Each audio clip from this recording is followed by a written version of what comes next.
Urban development ministers regional meeting హైదరాబాద్లో జరుగుతున్న సందర్భంగా కేంద్ర పట్టణాభివృద్ధి శాఖ మంత్రివర్యులు మనోహర్ లాల్ ఖట్టర్ గారు ముఖ్య అతిథిగా పాల్గొని, అదేవిధంగా Andhra Pradesh municipal and administration minister Narayana గారు, ఇతర రాష్ట్రాలకు సంబంధించిన ప్రతినిధులు,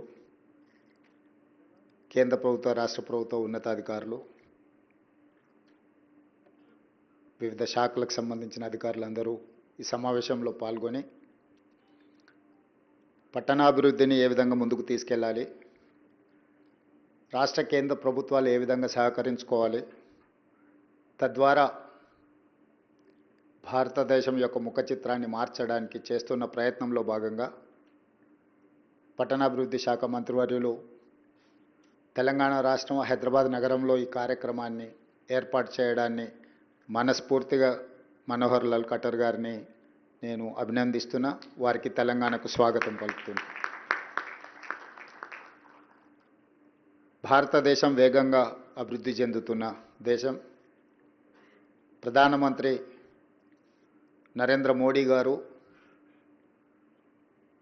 వికసిత్ భారత్ 2047 100 సంవత్సరాలు స్వతంత్ర ఉత్సవాలను జరుపుకునే సందర్భంగా $30 ట్రిలియన్ ఎకానమీగా ఈ దేశాన్ని ప్రపంచంలోనే ఒక గొప్ప దేశంగా, ఆర్థిక అభివృద్ధి చెందిన దేశంగా నడిపించాలనే ఆలోచనతో, అందులో ప్రధానంగా పట్టణ ప్రాంతాలు, ఈ దేశ జనాభా పట్టణీకరణ చెందుతున్నది. పట్టణాల యొక్క ప్రణాళికలు, పట్టణాల యొక్క మౌలిక వసతులను పెంచడానికి కేంద్ర ప్రభుత్వం ప్రత్యేకమైన దృష్టి పెట్టడం, పట్టణాలలో ముఖ్యంగా మెట్రోపాలిటన్ సిటీస్ మీద ఇంకా ప్రత్యేకమైన దృష్టి పెట్టడం, అందులో భాగంగా హైదరాబాదు నగర విస్తరణకు కేంద్ర ప్రభుత్వం సహకరించడాన్ని తెలంగాణ రాష్ట్ర ప్రభుత్వం స్వాగతిస్తున్నది. మాకు సంబంధించిన ప్రణాళికలు వివిధ సందర్భాలలో కేంద్ర మంత్రి గారికి, ప్రధానమంత్రి నరేంద్ర మోడీ గారి దృష్టికి తీసుకెళ్లడం జరిగింది. మేము ప్రతిపాదించిన ప్రాజెక్టులను చాలా వరకు కేంద్ర ప్రభుత్వం పరిగణలోకి తీసుకొని పరిశీలిస్తున్నది. అవన్నీ కూడా వేగంగా అనుమతులు ఇవ్వడం ద్వారా ఈ నగర అభివృద్ధికి సహకరించాల్సిందిగా కేంద్ర మంత్రి గారికి విజ్ఞప్తి చేస్తున్నా. అదేవిధంగా తెలంగాణ రాష్ట్రం కూడా తెలంగాణ రైజింగ్ 2047 ఒక బృహత్ ప్రణాళికను తీసుకొని ఈ దేశంలో ఉండే అన్ని రాష్ట్రాలకు తెలంగాణ రాష్ట్రం ఆదర్శంగా ఉండాలని, ఈ దేశంలోనే అభివృద్ధిలో మొదటి రాష్ట్రంగా తెలంగాణ రాలించాలి అని మేము ప్రణాళికలు రచించుకొని ముందుకు వెళ్తున్నాం.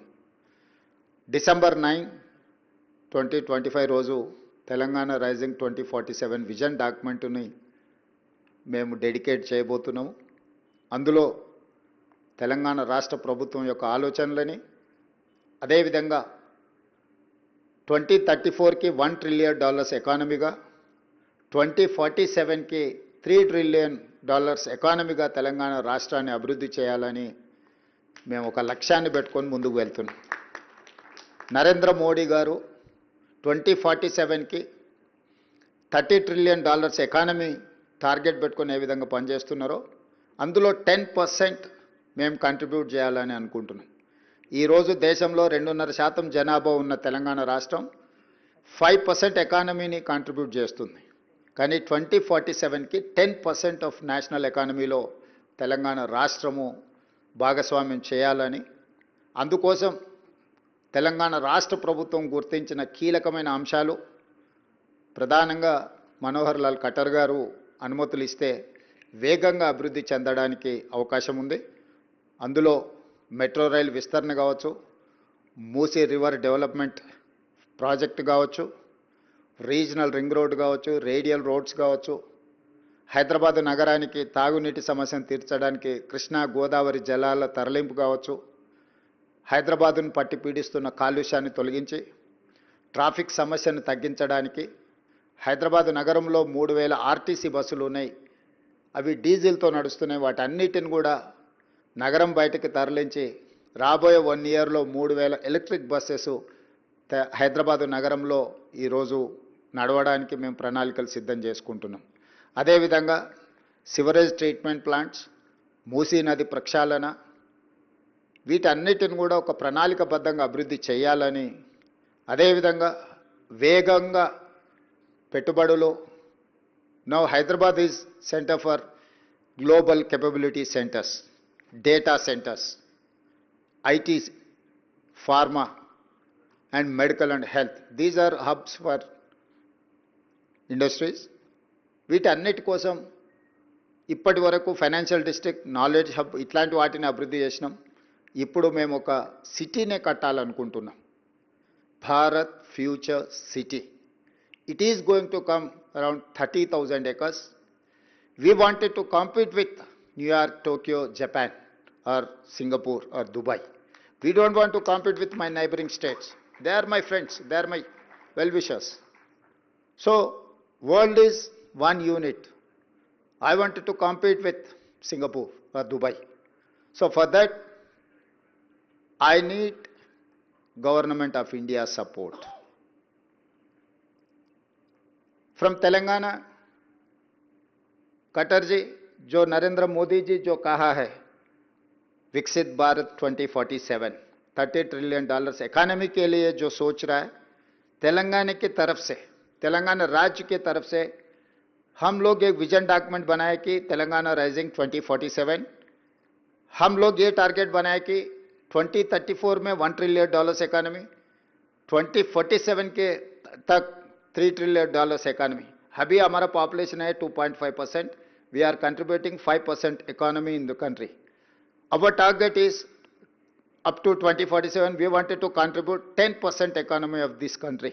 मोदी जी जो सोच रहा है $30 ट्रिलियन इकोनॉमी के लिए, 100 साल जब हमारा आज़ादी होकर हम जो खुशियां मना रहे, तब तक तेलंगाना भी इस देश तरक्की में हम लोग हिस्सा लेना चाहता है.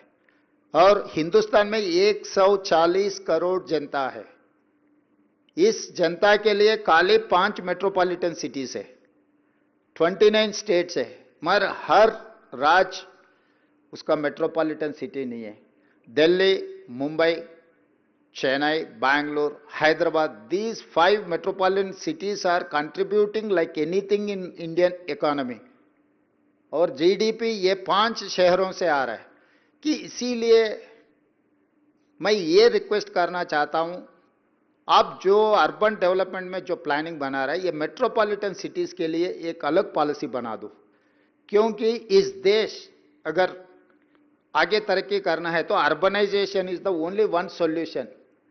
Where India has to grow, India has to compete with other US, Japan और China. We have to change our plans. Yes, agrarian economy, agriculture economy is one factor, but urbanization is important factor in this country. Urbanization अगर होना है, एक तरीका से अगर development आना है, तो urban ministry has to plan for something. Particular metropolitan cities, metropolitan cities अगर हम डेवलप करते गए, ट्रंक इंफ्रास्ट्रक्चर हम लोग अगर बनाए तो इन्वेस्टमेंट अट्रैक्ट कर सकते हैं. पूरा दुनिया कोविड के बाद China+1 कंट्री के लिए इन्वेस्टमेंट्स के लिए ढूंढ रहा है. China+1 is alternate is India. तो वो काम करना है तो हम लोग urban infrastructure, airport connectivity, port connectivity, road connectivity, water, power and infrastructure, ये सब सारे करना है. तो आप खुद, आप एक्सपीरियंस्ड पर्सन, सीजन्ड पॉलिटिशियन, आप मुख्यमंत्री बहुत साल किए, मुख्यमंत्रियों का तकलीफ सबसे ज्यादा आप जानते हैं. मोदी जी भी पहले 12 साल मुख्यमंत्री काम किए, गुजरात मॉडल बनाए, तो आप दोनों को पता है मुख्यमंत्रियों का तकलीफ कैसे रहता है. और केंद्र सरकार ने अगर साथ नहीं दिए तो हम तरक्की करना इतना आसान नहीं है. जहां पर स्कोप है वहां पर आप एंकरेजमेंट भी करना है. और यूर सीनियर, हमारे जैसा नौजवान को आप मदद दिए तो हम बड़ा भाई समझ के मोदी जी को हम सीधा सीधा कह दिए, इस देश का प्रधानमंत्री हर मुख्यमंत्री के लिए बड़ा भाई है. तो बड़ा भाई बड़ापन दिखा के हमको मदद दिए तो हम तरक्की कर सकते. 10% इकोनॉमी हम लोग कंट्रीब्यूट करना चाहता है. तो उसके लिए मेरा मेट्रो रेल आप मंजूर करना है, मेरा मूसी रिवर डेवलपमेंट फ्रंट के लिए आप मदद देना है, मेरा रीजनल रिंग रोड के लिए, मेरा रेडियल रोड्स के लिए, ये हैदराबाद ड्रिंकिंग वाटर के लिए। Pollution is one of the biggest factor. Delhi में सब कुछ है, मगर पोल्यूशन के साथ सब कुछ बंद पड़ रहा है। स्कूल से लेकर सरकार दफ्तर तक, पार्लियामेंट तक हम पोल्यूशन की वजह से हम दिल्ली बंद करके चलाना पड़ रहा है। इस देश का राजधानी पोल्यूशन में ऐसा तकलीफ अगर उठा रहे हैं तो हम लोग दूसरे शहरों को वो उससे कुछ लर्निंग, कुछ हम लोग सोच कर आगे, क्योंकि हैदराबाद कनेक्टिविटी है, वेदर कंडीशंस है, मिक्स्ड कल्चर है, सब कुछ है हैदराबाद में। तो ये हैदराबाद अंबेडकर खुद ने सेकंड कैपिटल के लिए प्रपोज किया था। मैं ये नहीं कह सकता हूं सेकंड कैपिटल बना दो, मगर इंफ्रास्ट्रक्चर तो वो लेवल पे देना ही पड़ेगा।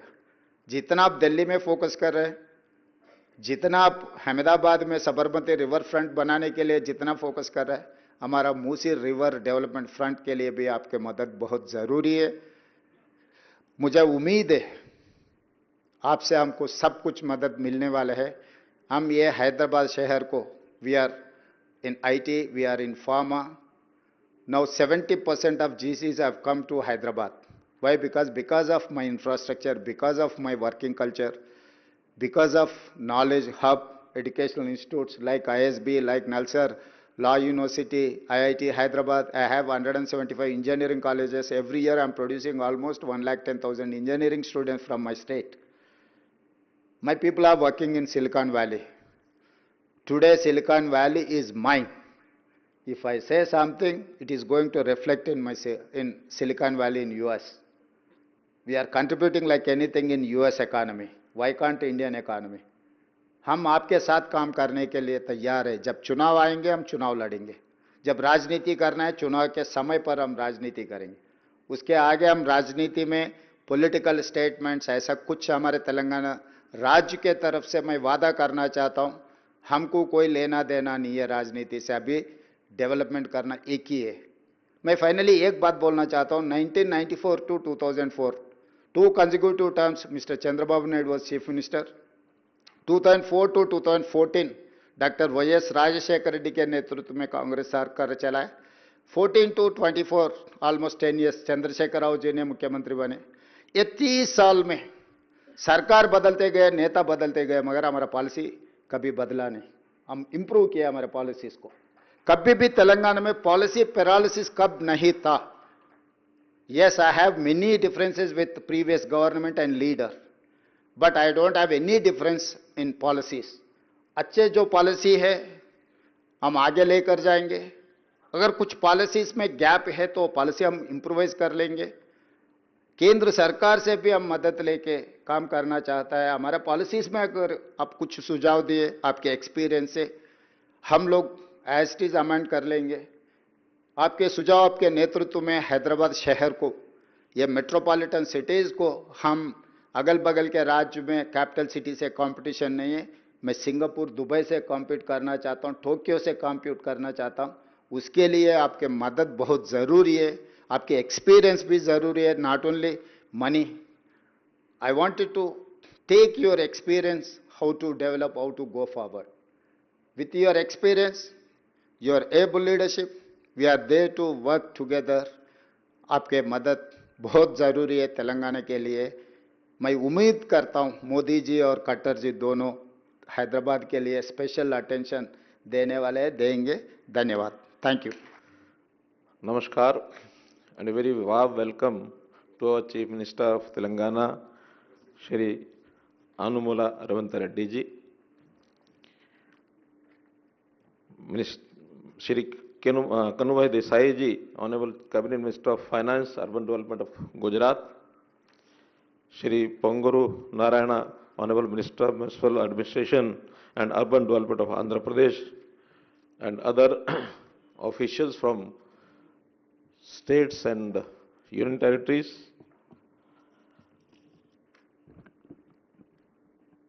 रेवंत रेड्डी सीएम साहब ने कहा कि मुझे आपका स्वागत करना है।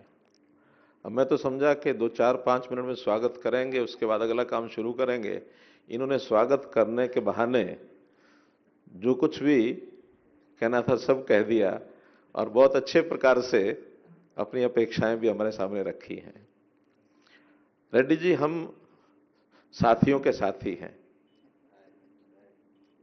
जो साथ देगा उसका हम डबल साथ देंगे, जो एक कदम आगे चलेगा हम 4 कदम आगे चलेंगे। चिंता करने की आवश्यकता नहीं है। हम सब जानते हैं कि देश को 2047 में विकसित भारत बनाने का लक्ष्य ये हम लेकर के चल रहे हैं। और विकसित भारत बनाने के लिए कोई केवल देश का नारा दिल्ली में बैठ करके या हमारे प्रधानमंत्री जी या केंद्र सरकार नारा देगी और उससे विकसित होगा, ऐसा नहीं है। बल्कि देश के हर राज्य को, हर सिटी को, हर गांव को, हर व्यक्ति को विकसित होना होगा। विकसित राज्य की कल्पना, विकसित भारत की कल्पना किसी एक नागरिक, एक परिवार, एक गांव, शहर को बिना विकसित किए संभव नहीं है। तो इसलिए हम सबको मिलकर आगे बढ़ने से ही ये सब संभव है, अदरवाइज संभव नहीं होगा। हम जानते हैं कि देश में शहरीकरण बहुत तेजी से बढ़ रहा है और उसके अंदर आज की डेट में अगर हम कहें तो देश की 140 करोड़ आबादी में 50 करोड़ आबादी शहरों की, अर्थात नियरली 35-37% ये शहरों की आबादी है। लेकिन जिस प्रकार से माइग्रेशन हो रहा है, शहरों का विकास हो रहा है, लोग, शहरों की अपनी आबादी तो बढ़ ही रही है, कुछ ग्रामीण क्षेत्र को भी अपने आप को म्यूनिसिपैलिटीज में कन्वर्ट किया जा रहा है, गांव से लोग अर्बन एरिया में शिफ्ट हो रहे हैं। तो उस प्रकार से आगे आने वाले 2047 तक हमारी आबादी लगभग 50% ये अर्बन आबादी हो जाएगी। और जहां तक अर्बन आबादी का कंट्रीब्यूशन टू द कंट्री, आज ऐसा माना जाता है कि ये हमारे जीडीपी, नेशनल जीडीपी का 60% is contributed bye urban areas.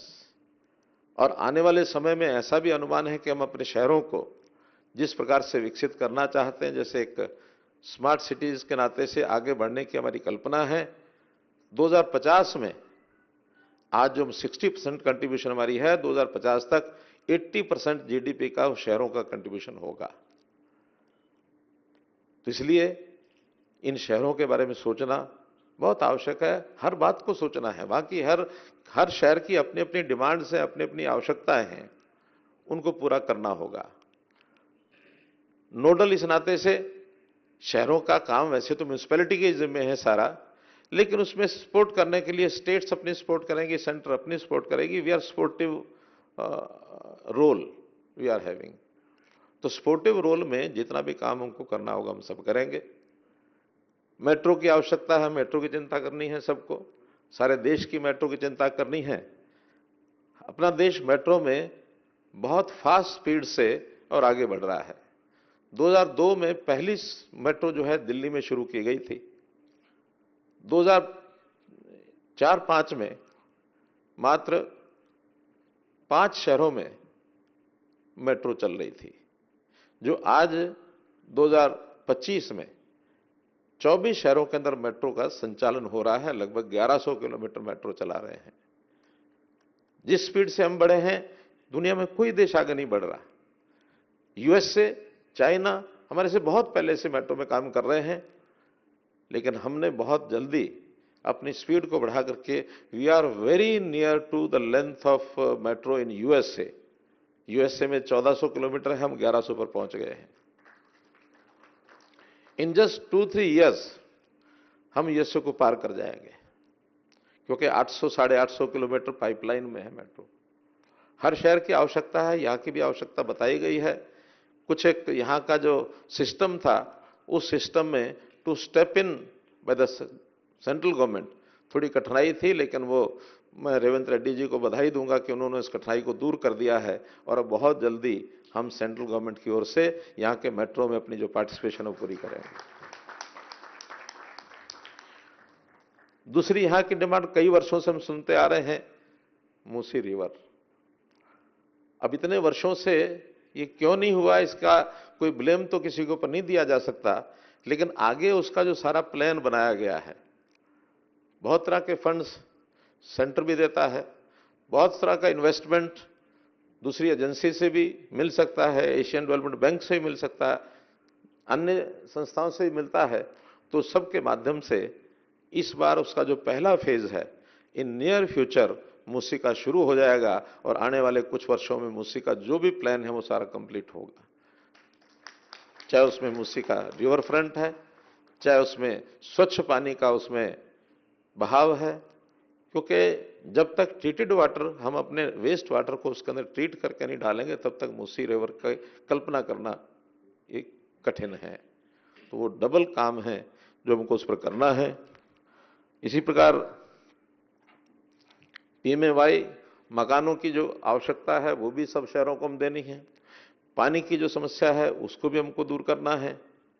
तो जितने भी काम हैं उन सबको दूर करने के लिए हम लोग पहले तो दिल्ली में बैठ करके सारा काम करते थे, लेकिन पिछले वर्ष ये विचार आया कि दिल्ली में सब स्टेट्स की सारी चिंता सब शहरों की करना संभव नहीं है। तो डिपार्टमेंट ने रीजनल मीटिंग्स करके कुछ प्रदेशों को बुलाकर वहीं हर प्रदेश की चर्चा एट लेंथ करने की योजना बनाई। अभी कुछ महीने पहले बेंगलोर में हमने सदर्न स्टेट्स की जितनी भी यूनियन टेरिटरीज और सदर्न स्टेट्स को बैठ करके एक साथ विचार किया। 6 स्टेट्स वहाँ आई थी और संयोग से आज भी हमारा जो ये साउथ वेस्टर्न पार्ट है, 6 स्टेट्स आज हम बैठ करके विचार कर रहे हैं। हर एक पहलू पर एक एक बिंदु पर विचार करेंगे, जो आवश्यकता होगी हम पूरा करेंगे। ये ठीक है कि गवर्नमेंट ऑफ इंडिया से अपेक्षाएं बहुत की जाती हैं। आपने कहा कि आयु के हिसाब से कह लें, एक्सपीरियंस के हिसाब से कह लें, या मोदी जी जैसा मुख्यमंत्री जो आपने उदाहरण दिया, गुजरात के वो रहे 12-13 वर्ष, मुझे भी 10 वर्ष तक हरियाणा का मुख्यमंत्री के नाते से मौका मिला है शासन करने का। तो मुख्यमंत्री की समस्याएं, राज्य की समस्याएं क्या होती हैं, ठीक कहा कि भली प्रकार से हमको मालूम है। अनुभवों की बात जहां तक है, मैं अनुभव की बात अपनी शेयर करना चाहता हूं। सेंटर की तरफ सब देखते हैं, लेकिन हमारा अनुभव यह है कि जनता को साथ लेकर के चलना होगा। जनता कंधे से कंधा मिलाकर चलेगी। सबका साथ, सबका विकास, सबका विश्वास, सबका प्रयास, इस स्लोगन को अगर हम चरितार्थ नहीं करेंगे तो शायद जो अपेक्षाएं वो पूरी नहीं होंगी। क्योंकि स्टेट की अपनी सीमाएं हैं, वैसे ही सेंटर की भी अपनी सीमाएं हैं। वहां भी जनता से पैसा आता है। कोई अलग से पैसे छापने की मशीन तो वहां भी नहीं है। स्टेट के पास भी जनता का ही पैसा आता है। अलग से इंडस्ट्री तो कोई स्टेट चलाती नहीं है। लेकिन बहुत आज कई प्रकार के जिसको कहना चाहिए मॉडल्स खड़े हो गए हैं। पीपीपी के मॉडल बहुत खड़े हुए हैं। जनता के पास पैसा बहुत है, इन्वेस्टमेंट करने वाले लोग बहुत हैं, अपने देश के भी हैं, बाहर के देशों के लोग भी हैं। मुझे सुनकर के अच्छा लगा कि कल आंध्र प्रदेश चीफ मिनिस्टर, उन्होंने कोई एक विशाखापट्टनम में एक सम्मेलन किया है और 18 लाख करोड़ रुपए की इन्वेस्टमेंट का उन्होंने अपने प्रदेश में एक रास्ता बनाया है 2 दिन पहले ही। हम भी यहां करते ही हैं, सब प्रदेश करते हैं। हमने हरियाणा में भी किया था। वाइब्रेंट गुजरात, गुजरात में तो कई वर्षों से मैं देख रहा हूं जो दुनिया भर के इन्वेस्टर्स हैं वो आते हैं। उन सबका सहयोग लेकर के हम आगे बढ़ेंगे तो जो हमारी कल्पना है शहरों की वो हम पूरी करेंगे। क्योंकि देश का अगर कहा जाए विकसित भारत के अगर हम मिरर के रूप में देखते हैं तो our cities are our mirrors. दुनिया में जब जाते हैं, चाहे हम दुबई जाएं, सिंगापुर जाएं, हांगकांग जाते हैं, लंदन जाते हैं, जिन भी बड़े देशों में जाते हैं, तो उस शहर के स्वरूप को देख करके उस कंट्री का पता लगता है कि देश कैसा होगा। तो हम भी चाहते हैं कि अपने देश में दुनिया के लोग, चाहे वो हैदराबाद में आए, चाहे दिल्ली में आए, बेंगलोर में जाए, चेन्नई में जाए, जाने के बाद पता लगना चाहिए कि ये देश ऐसा है। हमारी कल्पना योजना बहुत अच्छी है। डिटेल में तो जब मीटिंग्स में बातचीत करेंगे वहां इसकी चर्चा करेंगे।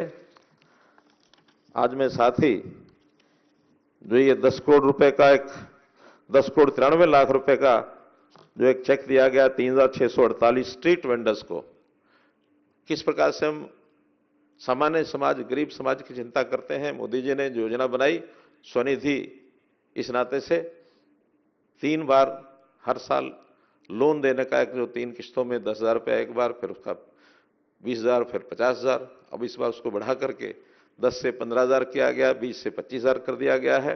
और जो 50,000 के लोन की पेमेंट करता है, यानी जो लोन लेता है, उसको साथ में 30,000 रुपये का एक क्रेडिट कार्ड, रुपए कार्ड, ये भी दिया गया है, ताकि रिवॉल्विंग फंड उसके पास 30,000 रुपये का लगातार रहे।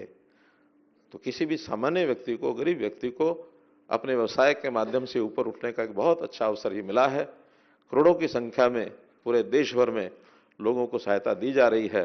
योजनाएं बहुत हैं, आज ये अवसर नहीं है उन सब योजनाओं को गिनाने का, बताने का, लेकिन हम तो ये है कि इन सब शहरों में आगे हम कैसे बढ़ें।